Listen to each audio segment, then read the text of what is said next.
10 сәуір кіші авиация мамандарын даярлау орталығының сарбаздары бүгін өз оқуларын аяқтады. Әні міне дегенше 6 ай уақыт өтіп, бүгін біздің сарбаздарымыз оқу аяқтаған туралы сертификаттарын алуда. Армысыздар, жауынгерлер!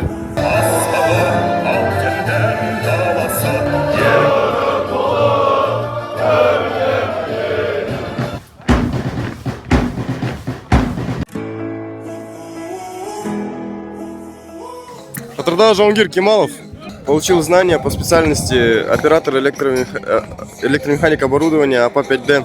Жауынгер Қазихан. Бойында не өзгерді? Бойында тартып, салмақтылық пайда болды.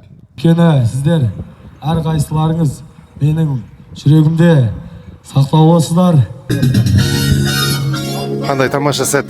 Командир жылы лебізбен сарбаздарын шығарып салып жатыр.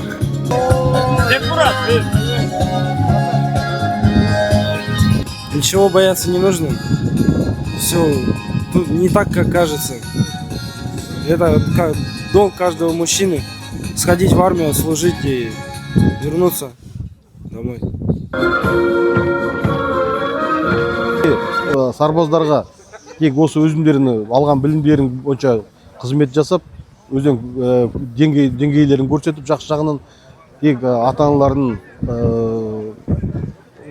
ата-аналарына аман есен қайтуына тілектеспін.